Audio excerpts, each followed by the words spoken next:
Assalamualaikum warahmatullahi wabarakatuh. Oke bosku, saya akan terima tantangan bosku untuk membahas kandang CH.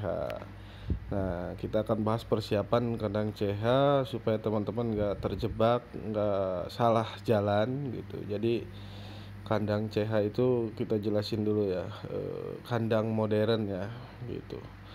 Jadi intinya berbeda dengan sistem kandang tradisional yang memanfaatkan eh, sirkulasi udara dari alam.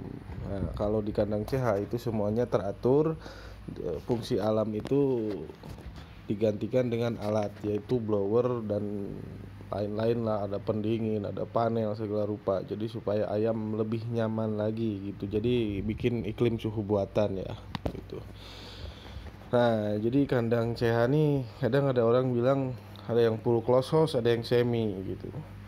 Ada yang blower pabrikan, ada yang rakitan. Nah, untuk yang semi dan full gitu, kita bilang gini, kalau dari versinya saya gitu. Jadi kalau semi itu tidak full seperti kapasitas CH. Kalau CH kandang full close house itu sanggup diisi dengan kepadatan 14 ekor per meter gitu. Tapi kalau untuk kandang semi dia nggak mampu gitu untuk 14 ekor per meter. Jadi memang kali ini kita nggak bahas secara spesifik jenis close house, cuman kita kasih gambaran aja yang umumnya dipakai itu yang seperti ini, channel ventilation. Jadi kita lihat udara masuk nih yang sebelah kiri layar Anda. Itu udara masuk terus dia keluar melalui disedot oleh blower ya gitu. Masuknya juga kesedot blower terus keluar lagi gitu. Jadi ada memang yang sistem inletnya di samping kanan kiri. Nah, ada yang inletnya di belakang atau di depan kandang seperti ini gitu. Jadi kenapa bisa kanan kiri atau di depan gitu. Nah, jadi perhitungan inlet itu 10% dari panjang kandang. Nah, jadi kalau umpamanya masih mencukupi di lebar kandang, berarti di lebar kandang lurus. Kalau tidak mencukupi ya kanan kiri seperti di gambar. Nah, jadi gitu ya. Nah, lanjut kita untuk masalah listrik ya. Jadi listriknya sering jadi masalah ya. Faktor utama kegagalan kandang CH itu banyak dari listrik ya. Jadi untuk teman-teman yang belum tahu, listrik ini faktor penentu keberhasilannya gitu. Salah satunya. Nah, untuk listrik ini sebelum kita melangkah kita harus lakukan pengukuran pakai voltmeter ya, atau pakai tang ampere bisa. Nah, untuk KWH listrik sendiri ada yang satu pas yang MCB-nya satu, ada yang tiga pas yang MCB-nya 3 gitu. Jadi teman-teman bisa lihat MCB-nya ya, atau teman-teman daftarnya yang mana, satu pas atau tiga pas. Nah, kalau tiga pas nggak ada masalah gitu. Nah, kalau teman-teman MCB-nya satu pas atau rencananya mau pakai satu pas gitu, jadi teman-teman siapin tang ampere. Nah, habis itu voltmeter bisa pakai ini, sebenarnya bisa satu, cuman harus dua ya biar gampang, atau yang sekaligus volt sama ampere meter gitu. Jadi biar ketika nanti pas ngetes gampang lihatnya gitu. Bisa yang model digital seperti ini. Nah, atau yang ampere meternya yang analog pakai CT begini, cara penyambungannya begitu ya gampang. Atau untuk tang ampere nih jadi bisa pakai dua gitu ya, tang ampere sama voltmeter gitu.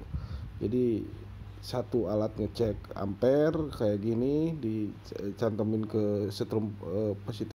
Nah, itu jadi positifnya dimasukin ke lubang tang ampere atau pakai eh, CT ya gitu. Jadi nggak perlu ini lagi ya, nggak perlu setrum lagi, cuman CT-nya aja gitu. Nah, jadi lanjut ke pengetesannya, ini penting dilakukan. Jadi eh, teman-teman harus ngetes listrik ini, beban ini gitu ya gitu. Nah, jadi prosesnya itu kabel setrum sama masaknya kita siapin, dites, masukin ke larutan air garam gitu. Jadi kita lihat ampernya berapa yang tercantum gitu. Nah, kita lihat nih, cas aja gitu. Kalau kurang tambahin garamnya gitu sampai batas maksimal ampere yang tercantum di KWH teman-teman gitu. Nah, sambil kita lihat ampernya. Nah, ampernya itu minimal lah kita tes 20 ampere gitu. Nah, itu voltasenya kita lihat ngedrop apa enggak. Kalau di bawah 210 itu udah ngedrop gitu. Jadi 200 volt 210 ke bawah itu nanti efeknya dinamo pelan gitu, sama cepat panas cepat rusak. Jadi jangan keburu tanya ini gimana, pastikan dulu listriknya bener gitu ya gitu. Nah, ini penting banget. Nah, untuk teman-teman banyak yang saya nanyain gitu.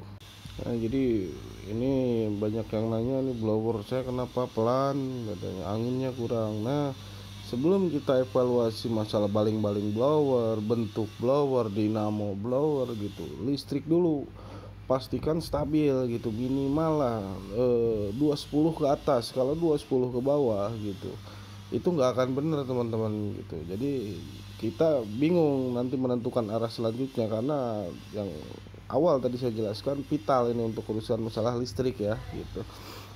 Nah, jadi untuk masalah blower saya rasa mungkin teman-teman nanti akan saya bahas lebih lanjut ya gitu, untuk masalah yang rakitan atau yang pabrikan gitu. Sementara ini part 1 kita akan bahas masalah listrik saja dulu gitu. Jadi pengetesan yang tadi pastikan teman-teman lakukan dulu sebelum teman-teman melangkah untuk upgrade atau bikin baru.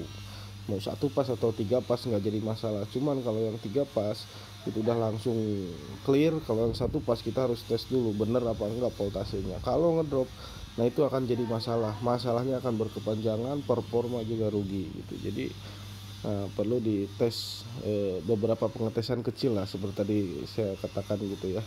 Mungkin kalau teman-teman kurang paham dengan alat-alatnya, kurang familiar, nggak punya alat-alatnya, yang pasti teman-teman harus beli, harus punya alat-alat sederhana. Itu murah kok, masih kisaran 100 ribuan lah, puluhan ribu lah, itu masih murah.